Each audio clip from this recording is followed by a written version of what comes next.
It was the summer before my sophomore year of high school. My older brother had just left for college, leaving a box of 80s-era VHS tapes in the closet of his recently vacated bedroom, which was actually a renovated loft over the two-car garage attached to my parents' house. What my brother Josh had always referred to as his Mike Seaver bedroom. No, I never got the reference. Well, I do now because I googled it as I was writing this, but I digress. I'd always envied the apartment-like privacy of my brother's room and was pestering my folks to let me have it the moment Josh announced that he was going to an out-of-state school.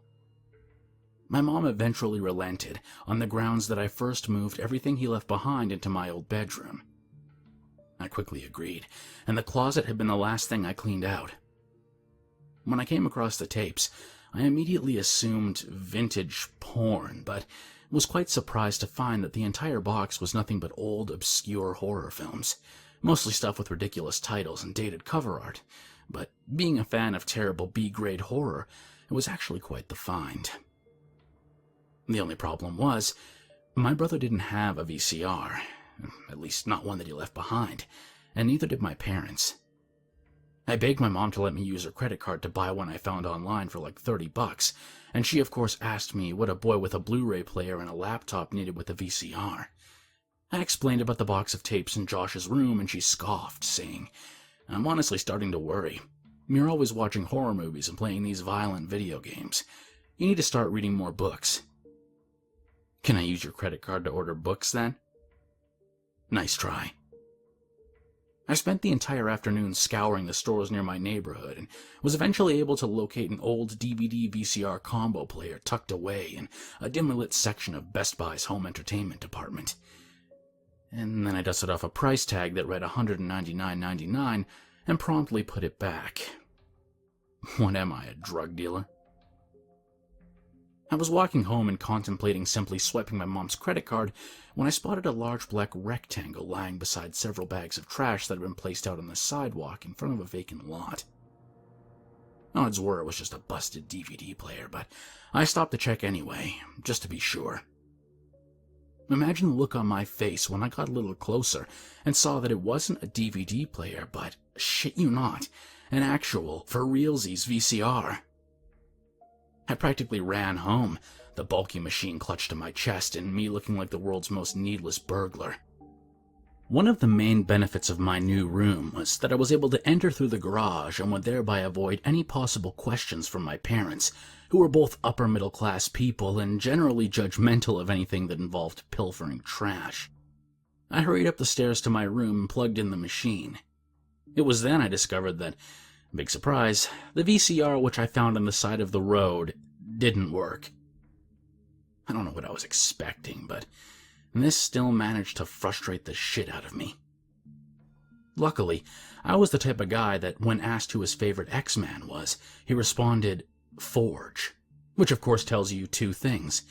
One, he probably enjoys tinkering with machines, and two, even in an era where nerds were actually cool, this guy still wasn't getting laid.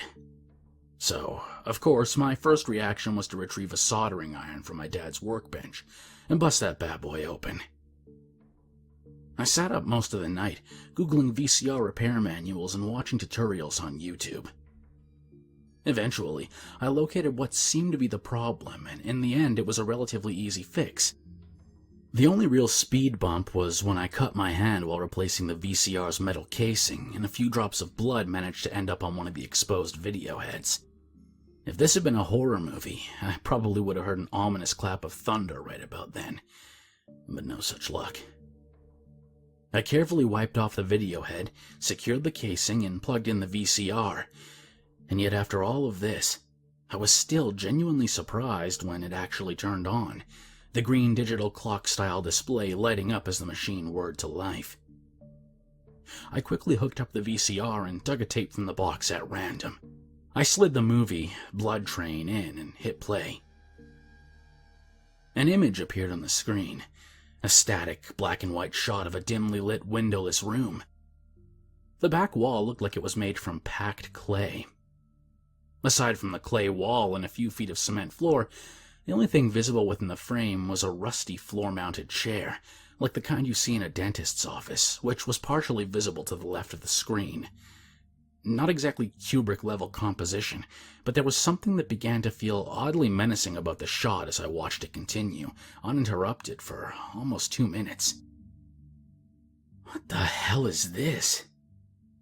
There was no score or audible sound of any kind, and if it hadn't been for the grainy quality of the film or the time code clicking away on the VCR's display, I would have thought I was looking at a still image. I tried to fast forward, but nothing happened. Hoping that this was just a busted tape, I hit eject and grabbed another movie, She-Snake, from the box. I replaced Blood Train with the new tape and hit play. I blinked at my TV.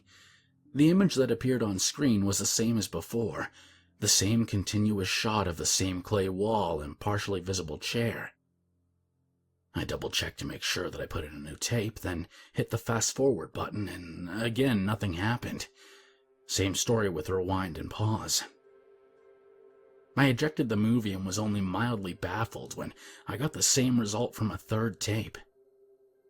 For close to a minute, I just glared at the TV screen as my disbelief combined with exhaustion and started to form rage. I was reaching to hit eject and contemplating chucking the VCR out the window when a shadow flickered across the clay wall of my television screen. I glanced up at the TV just in time to see a balding old man in a pair of grimy overalls stalk into frame. The old man was almost abnormally tall and walked with the kind of slouch one develops after a lifetime of dealing with inadequately sized spaces. In one hand, he gripped the handle of what looked to be a metal bucket with several wires hanging from the bottom. Thin streaks of gore poured from the 2 hollow sockets where his eyes should have been, and stained the length of the man's pockmarked cheeks with streams of dried blood. Though, being sans eyeballs didn't really seem to hamper the old man's vision as he stomped past the clay wall and then out of frame, leaving me sitting there on the floor in front of my television, mouth agape. And that's how I stayed for about half an hour, just watching what basically amounted to a particularly boring security camera feed as it continued uninterrupted. In that time, the shot never cut. Nothing else appeared on screen. It was mesmerizing. So many questions ran through my head. Where was this room? Why was that chair there? Who was the old man? And what the ever-loving fuck was this? Even then, I would have believed there was some benign explanation for all of it.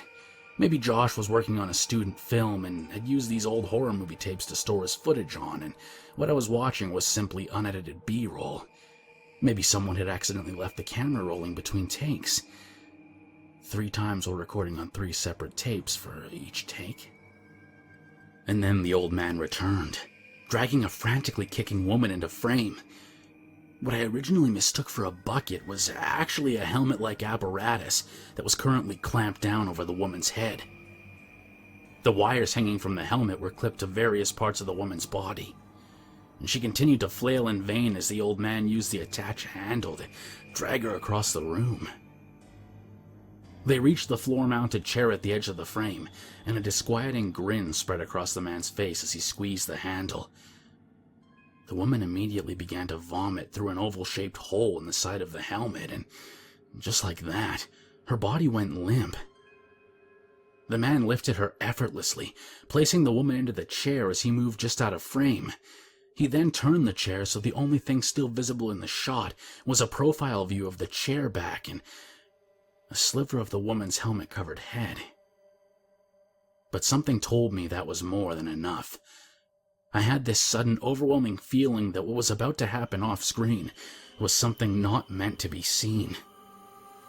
This was not footage from some movie my brother made. This wasn't footage at all. It was a window. A thought came to me then from out of nowhere, clear as someone talking in my ear. Videohead. His name is Videohead. I passed out somewhere around dawn and groaned at my mom when she tried to wake me up 2 hours later. She yanked the covers out of my hand, saying, Oh no, save that song and dance for a test or something. You're not faking sick on your first day. Apparently, I'd completely forgotten that school was starting this week. You sure that's today? Yes. Me, the bus driver outside, and the 30 kids on board are all pretty sure that's today. I went through my morning classes in a half-conscious fog, and then power-chugged 2 cans of Mountain Dew at lunch to ready myself for the big reveal of last night's discovery to my one and only non-internet friend, Walter. I told him about everything. The box of tapes, the VCR, the old man who I had come to think of as Videohead, the woman in the helmet, and when I was done, he just stared at me with a thoughtful expression on his face. After a beat, he finally said, "You saw Brent Marshall's car?" "No, I didn't," I replied, a bit bewildered. "His dad bought him one of those new Mustangs for his birthday." "Brent Marshall is a douche," I suddenly shouted, cutting him off. I was frustrated by Walter's complete lack of regard for my story, and more than a little sleep-deprived, which was enough for me to momentarily space on the fact that I was sitting in the middle of a crowded cafeteria, a cafeteria which immediately fell silent as everyone turned to stare at me. A humiliated expression appeared on Walt's face as he looked down at the table and muttered, "Well, that was unnecessary." "Want to say that to my face, bitch?"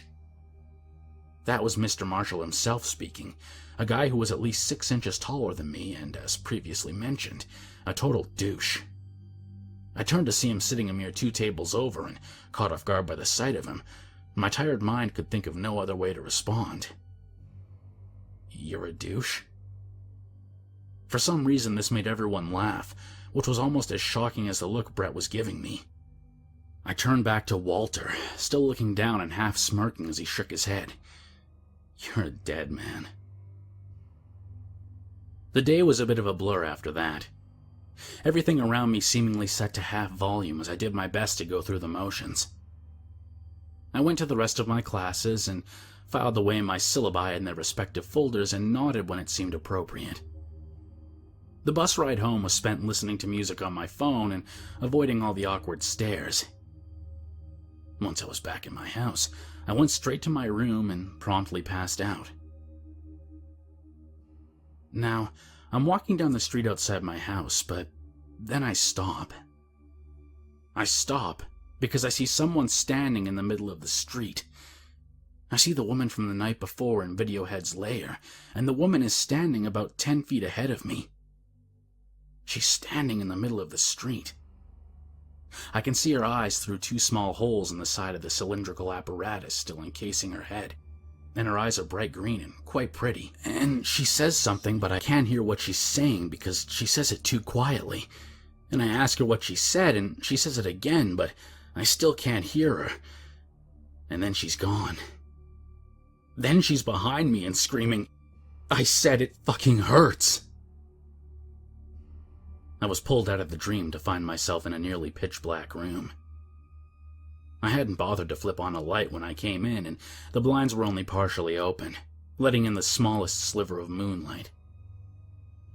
But before I could even reach for a lamp, the motion-triggered light in my backyard came on. Still a bit on edge from the nightmare, I hurried out of bed and crossed to the window just in time to see a tall silhouette disappear into the narrow walkway that ran between my house and the garage. Shit. I grabbed the baseball bat from my bedside and cautiously descended the stairs into the garage. The door leading out to the walkway had a square window set into its top half, and as I was nearing it, a figure appeared at the window. I immediately ducked down beside the door, pressing myself against the wall and praying that I hadn't been spotted. I carefully reached out a hand and turned the lock on the doorknob. A moment later, the knob began to rattle as the figure outside attempted to open the door. Another light overlooking the walkway was triggered, casting the figure's shadow across the garage floor. I watched the shadow lift both hands to its face, using them like blinders to block out the light as they scanned the garage. After what felt like hours, the shadow finally retracted as the large silhouette moved away from the window. By this point, my heart was playing a speed metal drum solo against my chest. I didn't want to move, but I had to do something. What, though? Call the cops, dumbass. That's what characters in badly written horror movies always seem to forget they could do, and now here I was doing the same thing. Stupid life imitating stupid art. I patted each of my pockets, hoping to feel my cell phone in one of them, but I didn't. Why hadn't I grabbed my phone before I came down here? Because you were half awake, and obviously an idiot. I was about to risk it and bolt back upstairs when I suddenly heard whispering from just outside the door. On me. When we're sure. I couldn't make out much of what they were saying, but the first voice sounded familiar. After a few moments, the whispering began to fade, muffled by the sound of footsteps heading away from the garage. They were leaving, heading towards the street. Long after I could no longer hear either of them, I carefully glanced out the window. From this angle, I had a partial view of the front lawn and it looked clear, though there was something dangling from the tree in front of my house. A lot of something. It looked like... Motherfucker. Someone had covered the tree in toilet paper. The intense dread that had filled me a moment ago was replaced by indignant frustration as I yanked upon the door and stepped outside to get a better look. The sudden kick slammed square against my back and sent me tumbling into a set of plastic trash cans, which thankfully cushioned my fall as I crashed to the ground, scattering garbage everywhere. From behind me, Brett Marshall chuckled and said, "Who's the douche now, ass clown?" Before I could respond with what I'm sure would have been an extremely clever and biting insult, my parents' bedroom light came on and Brett took off running. I climbed to my feet and brushed a used coffee filter from my shirt as a black F-250 screeched to a halt in front of my house. Brett hopped into the truck's flatbed and pulled off with all the stealth and finesse of a schoolgirl on LSD, just as my dad yanked open the kitchen door, wearing nothing but his boxers and a shut-up-and-fish t-shirt. "What the hell?" he shouted as he watched the truck pull off and then turned to glare at me. I quickly pointed towards the tree draped in toilet paper. My dad saw this and he let out a weary sigh. Fucking kids. The TV was on when I returned to my room, the screen displaying the same static shot of Videohead's lair as the night before. I guess this should have seemed strange to me since both the television and VCR had been off when I left the room. But considering the preceding events of that night, I barely registered the anomaly as I climbed back into bed. It didn't take long for Videohead to show up on screen, entering frame with a new helmet-clad victim in tow. It was a man this time, chubby and kinda short. The guy's hands had been savagely cut off, and he held the two bloody stumps above his chest in a protective manner, probably because it didn't feel so great to let them drag on the ground as Videohead pulled him across the floor. Videohead lifted the man into the chair and then, just as before, he turned it so that the guy was now almost entirely out of frame. After a moment, the man's head rocked back and the part of the chair that I could see began to shake slightly. He was struggling. When sleep finally returned, it was deep and mercifully dreamless. I spent every night that week watching the feed of Videohead's lair, anxiously awaiting his exit and an eventual return as he dragged another helmet-clad victim to his chair. He would show up at a different time each night, though it was always well after midnight. And each time, there would be something unique about the victim he brought back. One woman was covered head to toe in a dark sludge that looked a lot like raw sewage, In another, a man had a small machine attached to his mouth with a tube leading out of it that seemed to be pumping a menagerie of vile-looking insects from his body. I talked Walter into coming over that Friday to see for himself how awesome of a find this was. When Videohead finally made his entrance later that evening, he did not disappoint. He walked into frame with a mostly naked woman's contorted body dangling from the handle in his hand. The woman's arms and legs were hogtied behind her back by a coil of barbed wire, and a rabid possum was scampering alongside her, biting at the woman's gnarled and bloody stomach as Videohead carried her across the screen. He kicked the possum away as they reached the chair, and Videohead set the woman down. He bent to unwind the barbed wire holding her limbs in place, and once she was loose, the woman immediately began to struggle, clawing at Videohead's already severely scarred face.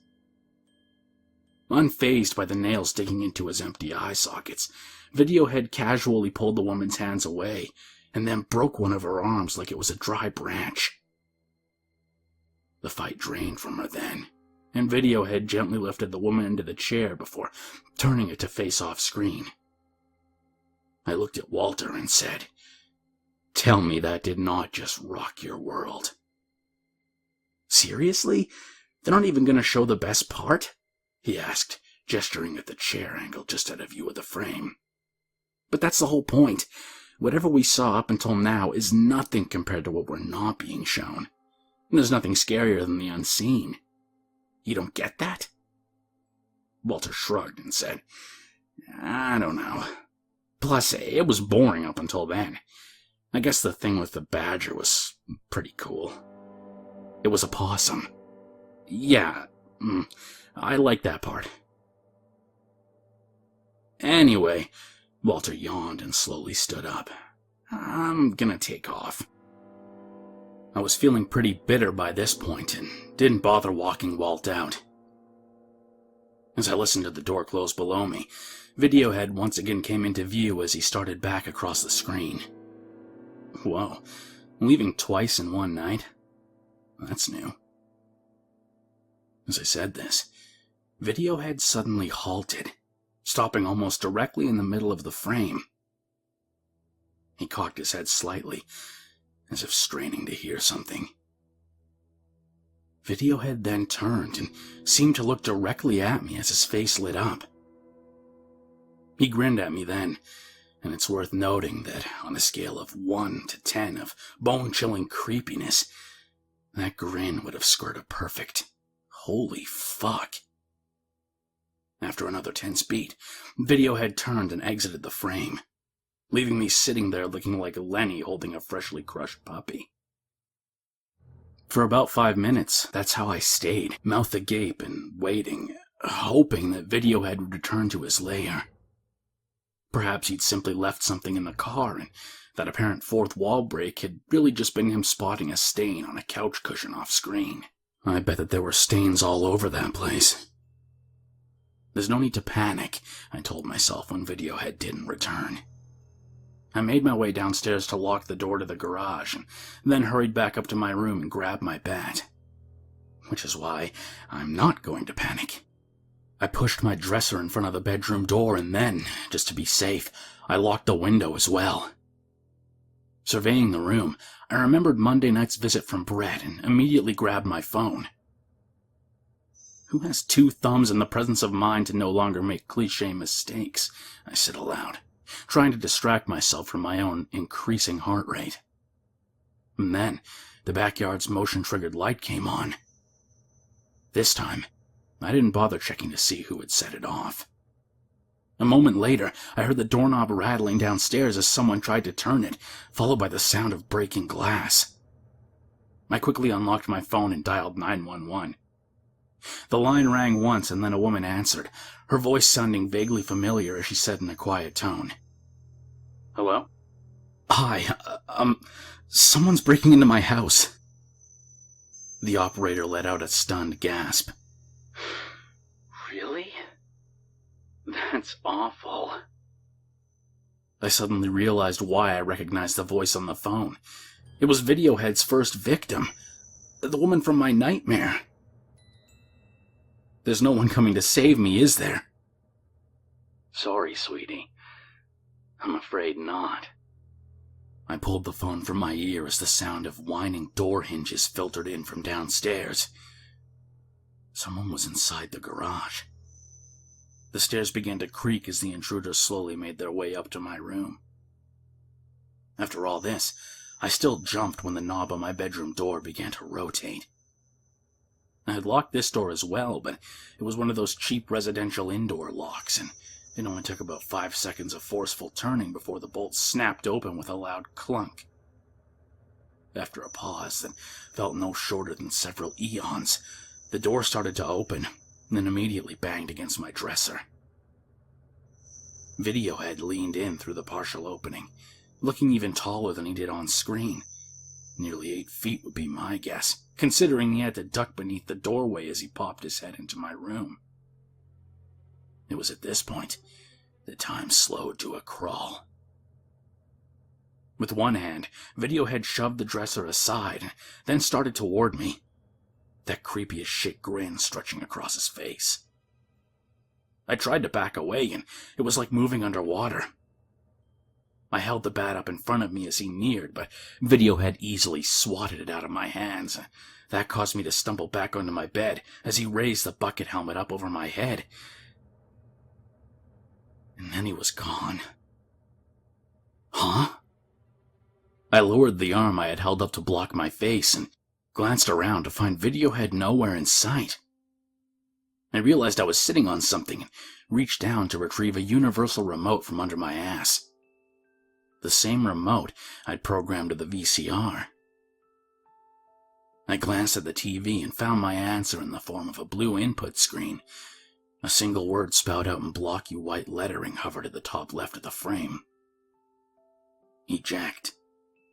Without another thought, I unhooked the VCR and shoved it inside one of the trash cans beside the garage.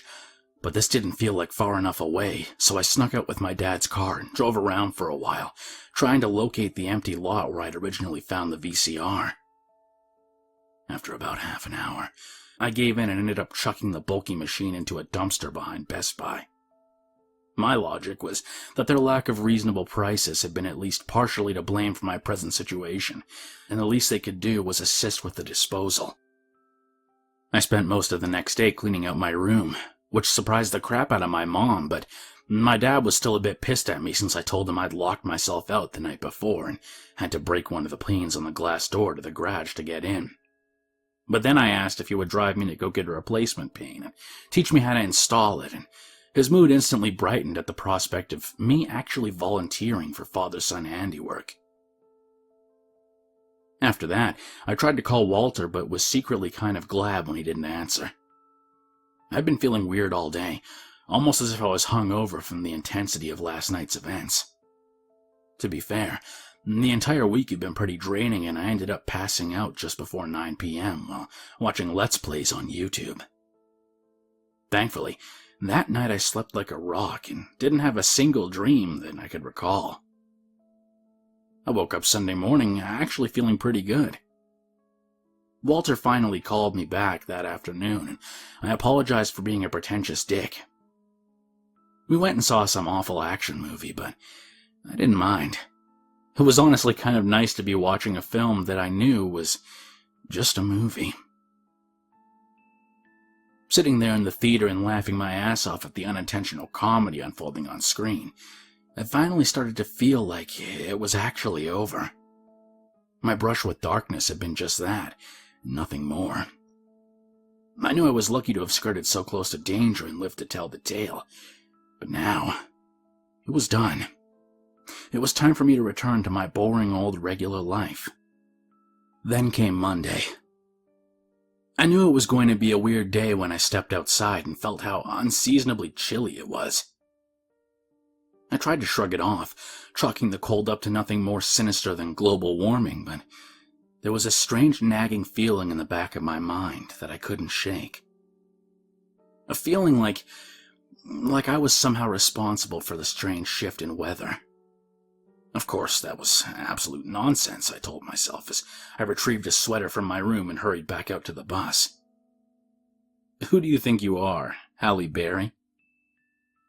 I was still smirking at the mental image of me dressed as Storm when I reached my locker and started to dial the combination. And then I pulled the locker open, and my smirk instantly vanished. There, wedged inside, was the large, black, top-loading VCR I'd left in Best Buy's dumpster Friday night. I immediately slammed the locker shut, and several senior girls turned to glare at me. "There's a snake in my locker," I said, and pointed as I quickly started down the hall to class. All morning, the only thing I could think about was what was sitting in my locker. Sitting there and waiting. Walter had a dentist appointment that day, and I ended up eating lunch alone. I found an empty table at the back of the cafeteria and sat facing the wall as I racked my brain for a solution. Why not just set it on fire?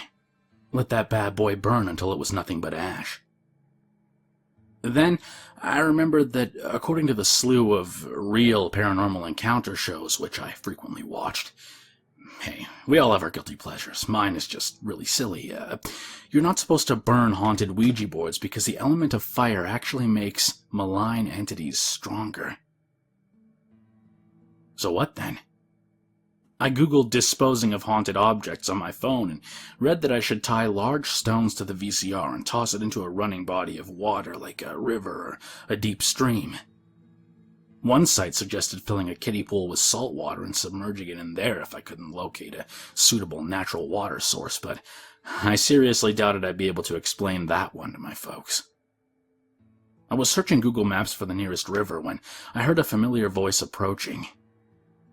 Brett was talking to one of his idiot friends as they sat down at the table directly behind me. That's when my mother effing mom decides to barge in without even knocking, and I'm just sitting there, dick in my hand and two chicks going to town on a double-ended dildo on my computer screen. Brett's friend started laughing. "Damn, don't you know how to lock a door, dude?" I thought I had. Anyway, now my mom's so freaked out she made my dad block internet access to my room. She thinks I'm going to become a sexual deviant just because I like a little girl-on-girl action. No internet? That's like, what do they call it? Crueler than unusual punishment. Tell me about it. So I went digging through all this stuff from my dad's bachelor years that he's got stashed in the shed out back, and guess what? I found a whole box full of porn. Nice. Yeah, the only problem is it's all VHS tapes. So, you don't have an old VCR lying around? Of course not. Do you? No. Exactly. Nobody does. Brett grew quiet for a moment, and then suddenly he shouted in my direction. "Hey!" Something small ricocheted off the side of my head, and I looked down to see a single tater tot roll beneath my chair. "Hey, bitch!" When I didn't respond, Brett tossed another tater tot at my head. "Hey!" I let out a long sigh as a third tater tot bounced off my shoulder and landed in my jello. "Bitch!" "What?" I nearly hissed as I quickly spun to face Brett, whose arm was poised and ready to throw another tot at me. "You got a VCR I can borrow?" I tried my best not to smile. As a matter of fact, I do. To say that Brett looked surprised when I pulled the bulky machine from my locker and placed it in his outstretched arms would be an understatement. "Here, you can keep it." "Really? Thanks, man." I shut my locker and smiled at him. "Go fuck yourself, Brett." I walked off, leaving him standing there beside my locker and looking more than a little confused. When I was halfway down the hall, Brett turned and shouted, "Oh, I get it." I spent the rest of that day trying not to think too much about what I'd just done. Sure, I felt a little guilty about giving the VCR to Brett, but then again, it was Brett that I gave it to. Besides, I think we can all agree that he'd been asking for it, and I don't just mean literally. Still, I couldn't quite shake the feeling that even a total douche like Brett Marshall didn't deserve to die. But who was to say that was going to happen? For all I knew, the VCR would work just fine and Brett would get to abuse himself to his heart's content. As it turned out, I only had to wait until later that night to find out the answer. I was in my bedroom, actually doing homework of all things, when my TV suddenly turned on by itself. I checked to see if I'd accidentally hit the remote and found it sitting on the nightstand beside my bed. I grabbed the remote and was about to switch the TV off when I saw what was on the screen. It was a handheld, found-footage style shot looking in through a window at what appeared to be a teenage boy's bedroom. After a beat, Brett entered the room, holding a bottle of lotion. He locked the door and then tried to turn the knob to ensure that it was actually locked. Brett had already hooked up the VCR and had a tape ready to go as he moved to the television and undid his pants. Thankfully, the partially turned blinds blocked most of Brett's lower region from view as he slid his underwear down and hit play. I couldn't see his TV screen, but the baffled look on Brett's face was enough to tell me that he was not watching vintage porn. Though, it wouldn't matter for long. In that same moment, Videohead appeared beside Brett and slammed the metal helmet down onto his head. There was an abrupt cut as the feed suddenly switched to Brett's point of view. Looking through the helmet's narrow eye holes, I could see that Brett was being dragged down a dark stairwell and into what I immediately recognized as Videohead's lair. Brett's breathing became louder and more panicked. He glanced at the clay wall to his right, and then to the left. And that's when we both spotted me, or more accurately, a monitor set into the wall displaying a shot of me sitting there on my bed in what appeared to be real time. I held up a hand, and sure enough, my double on the screen immediately mirrored the gesture. To Brett, it must have looked like I was waving. Videohead continued to drag Brett across the room, giving me a quick glimpse at the rest of the wall, which I could now see was covered in dozens of monitors identical to the one I was on, each monitor displaying a shot of a different person sitting in a room somewhere and intently staring at the screen. Then, Videohead lifted Brett into the chair, and it turned to face yet another part of his lair that had up until now remained unseen. The view through the eye holes was pretty limited, and it took me a second to fully understand what I was looking at. The wall the chair was now facing was covered, from floor to ceiling, in eyes. Hundreds of human eyeballs, to be specific. I assumed this was simply a macabre form of decoration, trophies from each of Videohead's victims. But then, he moved to a small metal table in the corner of the room, and the eyes turned to watch him. Each pair of disembodied eyes seemed to move in tandem, tracking Videohead's every motion as he retrieved an odd-looking device from the table. It had a thin handle and two clamps jutting from it that resembled those things girls used to curl their eyelashes, and slowly approached Brett. Videohead bent down so he was at eye level with Brett, giving me a nice long close-up of his gore-stained and pock-marked face. And then Videohead jabbed the clamps into Brett's eyes and yanked. I was expecting the feed to cut as Videohead ripped out his eyes, but it didn't. If anything, Brett's point of view became even clearer once it was pulled free of the helmet. The room spun as Videohead turned and pressed the device to a bare spot on the wall behind him, mounting the eyes in place and providing me one final wide-angle shot of his lair as Videohead grinned up at me, proudly surveying his work. I hit a button on the remote and the TV switched off, which seemed to instantly depressurize the foreboding atmosphere that had enveloped my room. I set the remote down and let out a weary sigh. Did I feel guilty? Maybe. Relieved? Absolutely. It was then, amid the slew of thoughts racing through my mind, that a single realization hit me. My mom was right. I needed to start reading more books.